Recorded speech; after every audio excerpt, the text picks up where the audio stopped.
Nearly 25 years ago, Apple released perhaps the most beautiful ever production computer. And due to the Steve Jobs penchant for absolute silence, it was woefully underpowered and lacked any sort of active cooling. Well, today we're going to right the wrongs of history by not only quadrupling this thing's original CPU speed, but doing it twice with a custom-built dual CPU card. This is going to be wild, so stay tuned.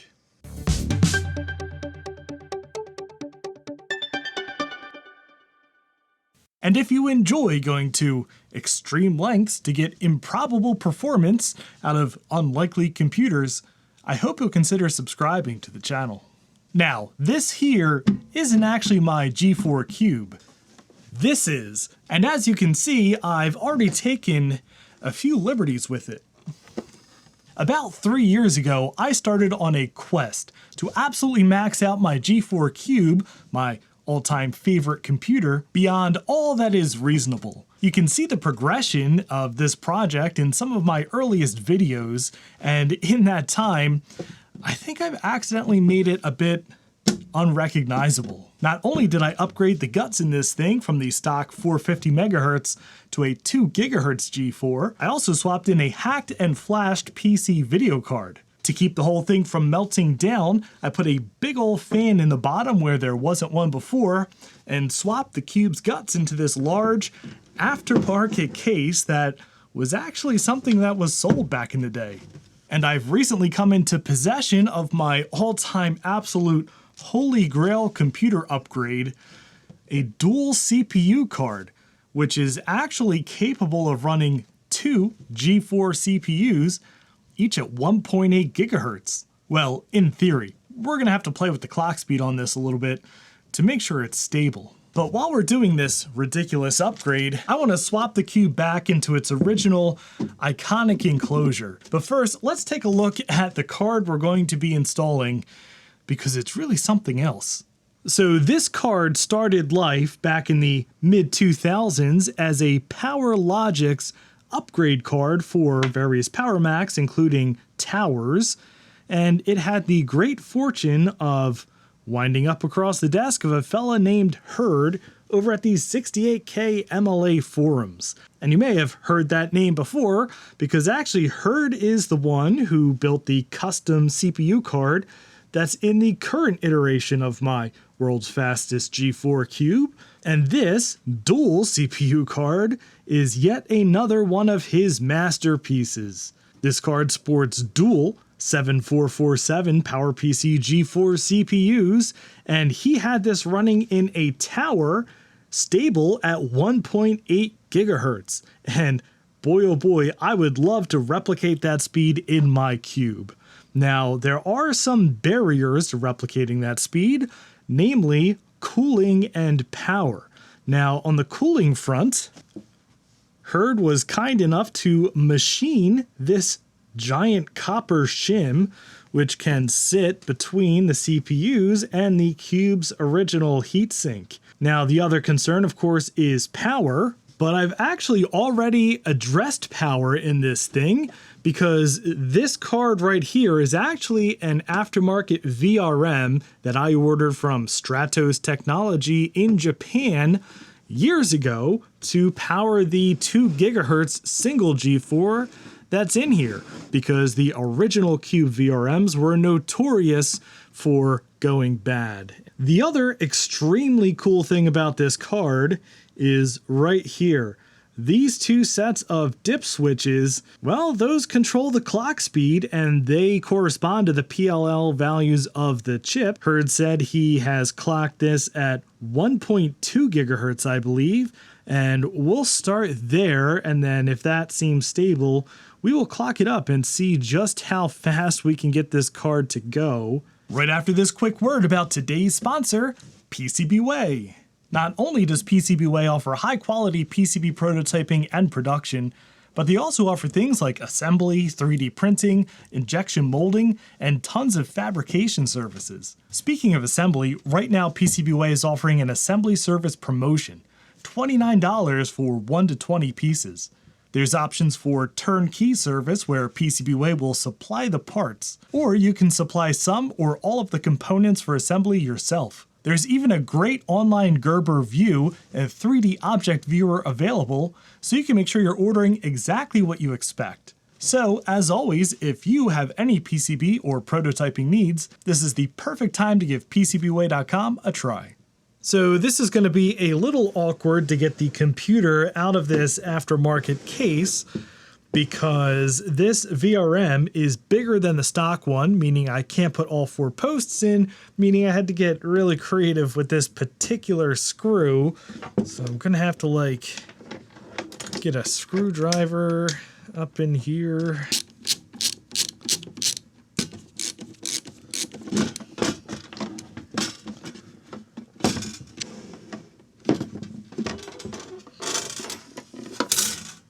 All right, now we are going to have to undo a few of the modifications here.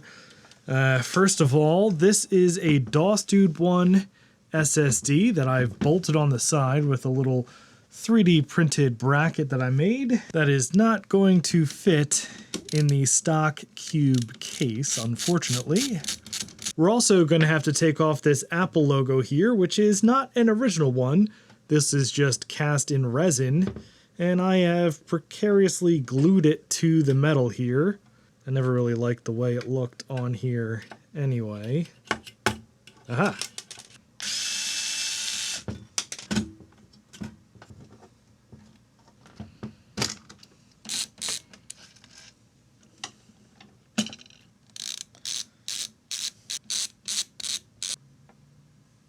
So check it out. This is the card I've been using for the past few years, and this is the card we're replacing it with. They're basically the same card, just this one doesn't have the second CPU populated, and well, there are some other differences, like there's this set of dip switches here, but let's get this wild card installed.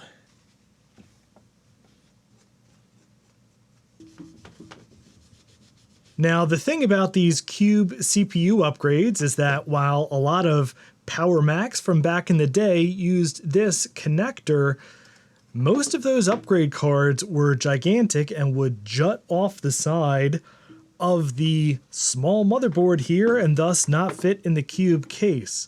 So finding one small enough to fit was very difficult and is even more difficult today.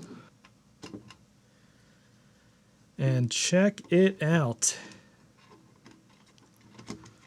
2 CPUs in one G4 cube.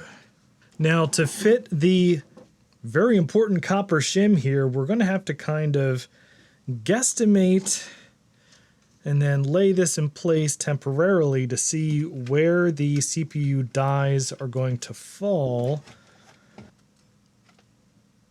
And now we'll use entirely too much thermal compound on here.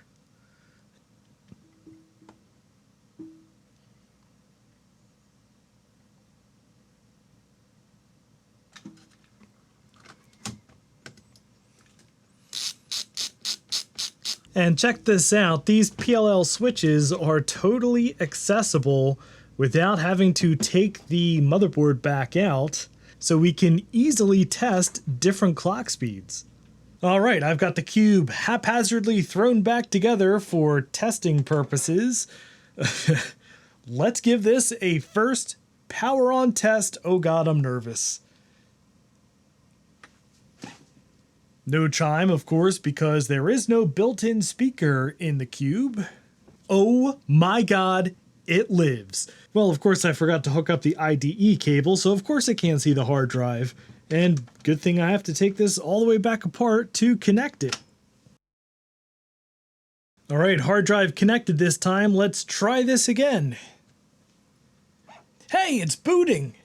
Look at this. We are in macOS 10 on our dual CPU cube, the Chungus cube.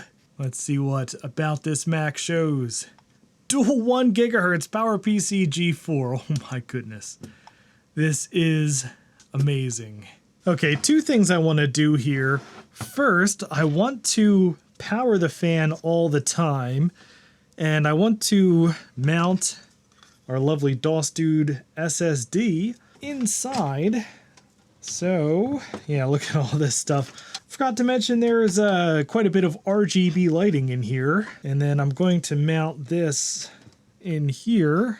So I have this nice 3D printed bracket I made ages ago and I've never used. Okay, with the newly internally mounted hard drive, we appear to be booting normally again, so I think we can start trying to overclock this thing. So in order to figure out PLL values for the dip switches, I have the datasheet for the 7448 CPU, and there is a handy chart in here somewhere which shows all of the values and the config settings here. So all we have to do is incrementally go up with these values, and we have a 100 megahertz bus here so we can see what we're getting with each of these values. Now we are looking at these switches upside down here, so from our perspective, up is off and down is on. We'll go 0, 0, 0, 1, 0, yeah, 0, 0, 0, 1, 0. The same on this CPU. All right, let's see if she boots. All right, she didn't like that one. I've just changed it again to 00100. Hey, she's booting. All right, well, apparently I don't know how to read a chart. I was expecting 1.4 gigahertz, but this is reporting 1.6. Hey, I'm not complaining. This seems pretty stable. I am going to run some benchmarks and we'll see if it really is stable. All right, not only was it rock solid, but we got quite an impressive Geekbench score here. We are already faster than the single 2 gigahertz. Oh, I've got a live one. This is 01100. Well, apparently I'm going in the wrong direction. I've got 1.1 gigahertz now. Maybe I'm reading these codes backwards or something. Okay, I think I figured it out. I think 0 and 1 on the dip switches are opposite of how I thought they were. So if I'm right now, we should be booting around 1700 or 1.7 gigahertz. Sweet spicy Spindler, we're at 1.7. Oh my goodness. All right, let's run our benchmarks before we get too excited and see if this has any instability. Oh, look at that. 1245, and it seems rock solid. And against the 2 gigahertz single core, which scored 1011. Oh, we are much faster. This is really exciting. Okay, I want to just stress test this 1.7 clock a little more, and we will do that in my favorite way, Minecraft 1.8.9. And look at all these saved worlds we have from running this cube at all the different VCF shows. Here's the VCF Midwest world. All right, we are loaded in, and we are touching 30 FPS. Yeah, 30 right now. Okay, I turned off FPS smoothing. We're at 40 frames per second right now with some, small things happening, and when we walk around, we're still in the mid-30s. And let me tell you, on a machine this old that has no business running Minecraft, that is pretty darn good. All right, well, dare we push this further? Can we get 1.8 or beyond? Let's find out. Oh my God, 1.8 gigahertz. We are at 1.8 gigahertz, and it is alive and booted. Let's try our little benchmarking stress test here. This is so friggin' exciting. I cannot believe it. Look at that, 1311, dual 1.8.